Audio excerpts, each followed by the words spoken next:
السلام علیکم، میں ہوں ماجد چودھری اور آپ دیکھ رہے ہیں میرا یوٹیوب اور فیس بک چینل۔ ناظرین، آج چیف جسٹس اسلام آباد ہائی کورٹ عامر فاروق اور جسٹس طارق جہانگیری نے توشہ خانہ کیس میں چیئرمین پی ٹی آئی کی سزا معطلی کی درخواست پر سماعت کی، جس میں چیئرمین پی ٹی آئی کے وکیل لطیف کھوسہ نے دلائل دیے۔ سماعت کے آغاز میں چیئرمین پی ٹی آئی کے وکیل لطیف کھوسہ نے دلائل دیتے ہوئے کہا کہ خواجہ حارث پیش نہیں ہو رہے، ان کے منشی کو اغوا کیا گیا تھا، خواجہ حارث کا اس سے متعلق بیان حلفی دے رہا ہوں۔ اسلام آباد کو ہائی کورٹ کے چیف جسٹس عامر فاروق نے کہا کہ ہمیں سپریم کورٹ کا آرڈر بھی ملا ہے۔ وکیل لطیف کھوسہ نے کہا کہ چیئرمین پی ٹی آئی کی سزا معطلی کی درخواست پر دلائل دوں گا، ان کے لیے 3 گراؤنڈ پر سزا معطلی کے لیے دلائل دوں گا۔ سب سے پہلے عدالتی دائرہ اختیار کا تعین ہونا ضروری تھا۔ الیکشن کمیشن اپنے کسی بھی افسر کو کمپلین دائر کرنے کا مجاز قرار دے سکتا ہے۔ اس کیس میں سیکریٹری الیکشن کمیشن نے ڈسٹرکٹ الیکشن کمشنر کو کمپلین دائر کرنے کا کہا۔ چیف جسٹس اسلام آباد ہائی کورٹ نے استفسار کیا کہ آپ کہہ رہے ہیں کہ الیکشن کمیشن کا کمپلین دائر کرنے کا اجازت نامہ قانون کے مطابق نہیں۔ چیئرمین پی ٹی آئی کے وکیل لطیف کھوسہ صاحب نے کہا کہ جی ہاں، بالکل وہ اجازت نامہ درست نہیں ہے۔ ٹرائل کورٹ نے ہائی کورٹ کے آرڈر کو بھی نظر انداز کیا۔ ٹرائل کورٹ کے فیصلے میں بہت خامیاں ہیں۔ اسلام آباد ہائی کورٹ نے ٹرائل کورٹ کے فیصلے کے خلاف ہماری اپیل منظور کی۔ ہائی کورٹ نے درخواست دوبارہ فیصلہ کرنے کے لیے ٹرائل کورٹ کو بھجوائی۔ کمپلین ٹرائل کے لیے ڈائریکٹ سیشن جج کے پاس نہیں جا سکتی، قانون میں طریقہ کار دیا گیا ہے۔ کمپلین پہلے مجسٹریٹ کے پاس جائے گی، سیشن کورٹ براہ راست کمپلین سن ہی نہیں سکتی۔ ٹرائل کورٹ کا آرڈر غلطیوں کے باعث برقرار نہیں رہ سکتا۔ استدعا ہے چیئرمین پی ٹی آئی کی سزا معطل کر دی جائے۔ سزا کا عدم قرار دینے کی اپیل پر دلائل کے لیے ہم دوبارہ عدالت کے سامنے آئیں گے۔ چیف جسٹس اسلام آباد ہائی کورٹ نے استفسار کیا، کیا ٹرائل کورٹ کے فیصلے میں ان تمام ایشوز پر فیصلہ دیا گیا؟ وکیل لطیف کھوسہ نے کہا بالکل نہیں، جو فیصلہ انہوں نے دیا تھا وہ ہائی کورٹ کا عدم قرار دے چکی ہے۔ اسلام آباد ہائی کورٹ کے چیف جسٹس نے استفسار کیا، حتمی فیصلے میں کیا ٹرائل کورٹ نے وجوہات دی؟ وکیل لطیف کھوسہ نے کہا جی، ٹرائل کورٹ نے وجوہات نہیں دی، ٹرائل جج نے آپ کو اگنور کیا، سوری آپ کے فیصلے کو اگنور کیا۔ لطیف کھوسہ کے دلائل پر عدالت میں کہکہے لگے اور وہاں پر موجود جو وکلا کی ایک باری اکثریت تھی، سب نے جو ہے وہ اونچی آواز میں کہکہے لگانے جو ہے وہ شروع کر دیے۔ جسٹس طارق جہانگیری نے سوال کیا، کیا ٹرائل کورٹ نے دفاع کے گواہوں کو کس بنیاد پر غیر متعلقہ کہا؟ وکیل لطیف کھوسہ نے کہا کہ ٹرائل کورٹ نے چیئرمین پی ٹی آئی کے گواہوں کو غیر متعلقہ قرار دے دیا۔ ٹرائل کورٹ نے گواہوں کو جانچے بغیر اپنی اسی روز جو ہے وہ غیر متعلقہ قرار دیا، جس کی وجہ لکھی ہی نہیں۔ کیا فوجداری کی تاریخ میں ایسا کبھی ہوا؟ حق دفاع ختم کرنے کے ٹرائل کورٹ فیصلے کی درخواست پر نوٹس جاری ہو چکا تھا۔ وکیل لطیف کھوسہ نے چیف جسٹس سے شکوہ کرتے ہوئے کہا کہ معذرت کے ساتھ آپ نے بھی ٹرائل کورٹ کو حتمی فیصلہ دینے سے نہیں روکا، پھر بھی جج کو حتمی فیصلہ نہیں دینا چاہیے تھا۔ ملزم کو اپنے دفاع میں گواہ پیش کرنے سے روکا نہیں جا سکتا۔ ایک شخص اپنا دفاع پیش کر رہا ہے، آپ کیسے اسے روک سکتے ہیں؟ 4 گواہ تو پیش کر رہے تھے، کوئی 40 تو نہیں تھے۔ ٹرائل کورٹ کے فیصلے سے چیئرمین پی ٹی آئی کے آئینی حقوق متاثر ہوئے۔ گوشوارے جمع ہونے کے 120 دن کے اندر کمپلین دائر کی جا سکتی ہے۔ یہ کمپلین گوشوارے جمع ہونے کے 920 دن بعد دائر کی گئی۔ یہ تو نہیں ہو سکتا کہ میرے سر پر ہمیشہ تلوار لٹکتی رہے۔ ٹرائل کورٹ نے ملزم کو دفاع کا حق ختم کیا، بلکہ خواجہ حارث کی بحث بھی نہیں سنی۔ خواجہ حارث نے بتایا کہ ان کے منشی کا مسئلہ بنا ہوا تھا، جس وجہ سے آنے میں تاخیر ہوئی۔ خواجہ حارث 12 بجے ٹرائل کورٹ پہنچ گئے تھے، مگر جج نے کہا اب آپ کی ضرورت نہیں۔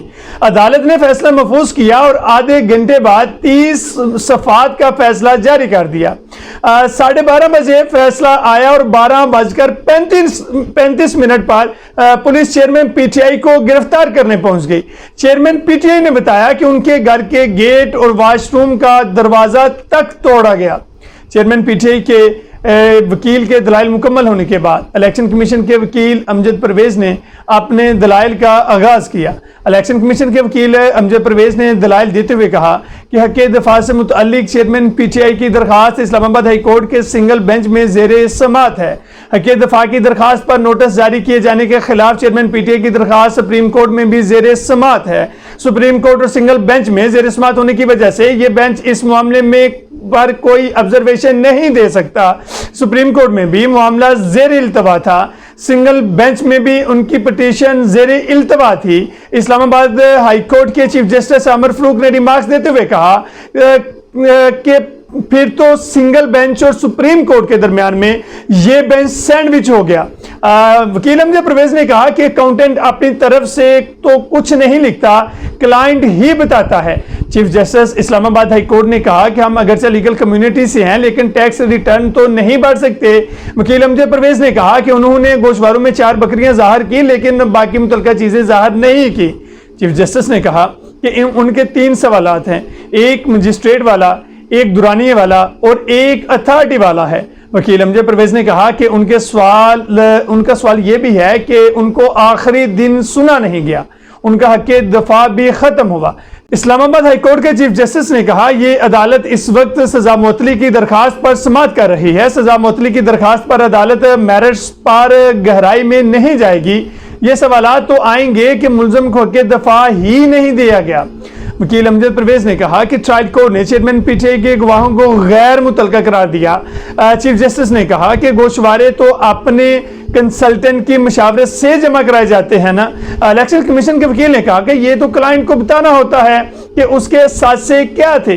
چیئرمین پی ٹی آئی کی فیملی کے پاس 3 سال تک کوئی جیولری یا موٹر سائیکل تک نہیں تھی۔ چیف جسٹس عامر فاروق نے کہا کہ مجھے تو کوئی اپنے ریٹرنز فائل کرنے کا کہے تو میں خود نہیں کر سکتا۔ وکیل امجد پرویز نے کہا کہ ٹیکس ریٹرن کا کیس ہی نہیں، غلط ڈیکلریشن کا ہے۔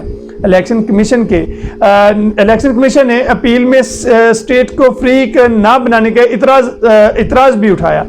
اسلام آباد ہائی کورٹ کے عامر فاروق نے استفسار کیا کہ شکایت کنندہ الیکشن کمیشن ہے اور درخواست گزار نے اسے فریق بنایا ہے، ریاست کو اپیل میں فریق بنانے کی ضرورت کیا ہے؟ الیکشن کمیشن کے وکیل امجد پرویز نے کہا کہ سزا سنائے جانے کے بعد ملزم کا سٹیٹس مجرم میں تبدیل ہو گیا، سزا یافتہ اب ریاست کی قید میں ہے۔ میں یہ نہیں کہہ رہا کہ اس گراؤنڈ میں اپیل مسترد کر دی جائے، میرا موقف ہے کہ کم از کم اسٹیٹ کو نوٹس کر کے سنا جائے۔ عدالت نے سوال کیا کہ اسٹیٹ کا نوٹس بھی کر دے تو کیا ہوگا؟ الیکشن کمیشن کے وکیل نے کہا کہ یہ مینڈیٹ آف لا ہے کہ اسٹیٹ کو بھی نوٹس ہونا چاہیے۔ چیف جسٹس عامر فاروق کا کہنا تھا کہ آپ کو لگتا ہے کہ ریاست آ کر کہے گی کہ سزا غلط دی گئی، یہ مختصر سزا ہے اور یہ بغیر نوٹس بھی معطل ہو جاتی ہے۔ امجد پرویز کا کہنا تھا کہ ایسا کوئی فیصلہ موجود نہیں ہے کہ بغیر نوٹس سزا معطل ہوئی ہو۔ چیف جسٹس کا کہنا تھا کہ آپ کا کہنا ہے کہ 3 سال تک بھی بغیر نوٹس کے ضمانت نہیں ہو سکتی، نوٹس لازمی ہے۔ امجد پرویز نے جواب دیا کہ جی بالکل ایسا ہی ہے کہ نوٹس لازمی ہے۔ مختصر سزا پر سپریم کورٹ کے 5 رکنی بینچ کے احکامات موجود ہیں۔ ایک کیس میں ملزم کو ٹرائل کے بعد 2.5 سال کی سزا سنائی گئی تھی۔ ملزم نے ہائی کورٹ میں شارٹ سینٹیننس کی بنیاد پر معطلی کی اپیل کی۔ امجد پرویز کا کہنا تھا کہ ہائی کورٹ نے اس کی اپیل خارج کی اور معاملہ سپریم کورٹ کو بھیج دیا۔ سپریم کورٹ کے 5 رکنی بینچ نے ہائی کورٹ کا فیصلہ برقرار رکھا۔ امجد پرویز نے یہ کہا کہ سپریم کورٹ کے 5 رکنی بینچ نے کہا کہ قابل ضمانت دفعات کے تحت مقدمات میں بھی سزا معطل نہیں ہو سکتی۔ 3 سال کی سزا معطلی حق نہیں، عدالت کے استحقاق پر منحصر ہے۔ اس کے ساتھ ساتھ اسلام آباد ہائی کورٹ کی جانب سے سماعت کل 11:30 بجے تک ملتوی کر دی گئی اور الیکشن کمیشن سے دلائل جمعے کی نماز سے پہلے مکمل کرنے کا کہا گیا۔ اب تک کے لیے اتنا ہی۔ اپنے میزبان ماجد چودھری کو دیجیے اجازت اور آپ سے درخواست ہے کہ ہمارے یوٹیوب چینل کو سبسکرائب کر دیں اور بیل آئیکن کے بٹن کو بھی دبا دیں۔ اللہ حافظ۔